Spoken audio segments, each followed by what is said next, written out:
Here is my presentation on DeBeers and the conflict of diamonds. First, we will take a look at DeBeers' core corporate strategy to ensure their success. Some might view their actions as a monopoly, but they carried out their corporate strategy with a clear purpose. When Cecil Rhodes began DeBeers in 1888, their corporate strategy began when they discovered a diamond mine in South Africa. Their strategy unfolded when they purchased the land in Kimberley, and they realized the only way to become more efficient and reduce costs for mining was to acquire large tracts of land that were adjoining or close in proximity to each other. This is where some might consider this a monopoly by purchasing these vast amounts of lands, but they were hoping to acquire additional diamond mines, and this was a bold strategic move for the company. They also not only controlled the diamond mines, but they coordinated the sale of these diamonds, controlling about 90% of the diamond supply. This monopoly power also allowed them to be the single-channel marketing system to control the supply of diamonds globally. They continued out this corporate strategy by controlling the sale of their diamonds. They had long-standing contracts with independent buyers that they would sell their diamonds to. They also invited specific site holders. This would include 125 clients to view specific diamonds that the DeBeers would sell to them. The site holders would be able to purchase these exact diamonds that they were viewing. This could be considered unethical because they were forcing these clients to only purchase the predetermined diamonds, and they were benefiting from this monopoly. DeBeers' marketing strategy also helped their company to become very successful. Was this ethical? Their marketing campaign was "A Diamond is Forever." This famous marketing campaign was launched in 1947 and has been labeled the top advertising slogan of the 20th century, and this campaign is still used today. DeBeers also changed the viewpoint on how consumers viewed engagement rings. They used a marketing campaign to state that a diamond holds a long-term value, so hence a diamond should be the only precious gem chosen for an engagement ring because it truly shows your true long-term commitment. This marketing strategy could be considered unethical.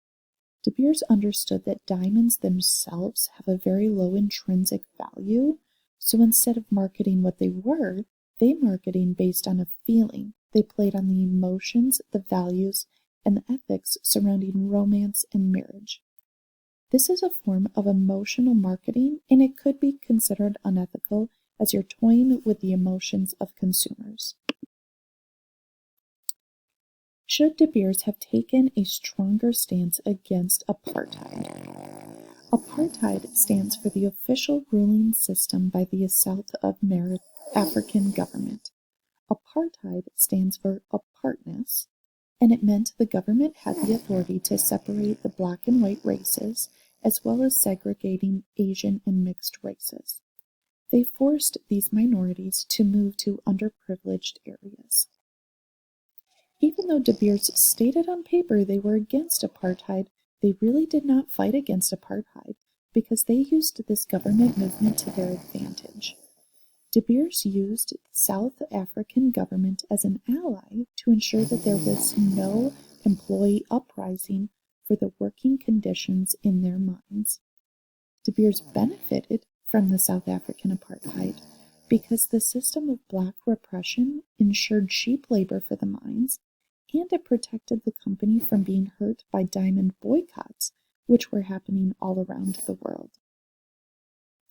When DeBeers did not take a strong stance against apartheid, they were able to benefit from the African government. They were able to utilize affordable labor, and they didn't have to worry about boycotts. Even though this did work well for the DeBeers, it did not benefit their employees. DeBeers was also charged with collusion and price fixing. The United States Justice Department had charged DeBeers several times for price fixing.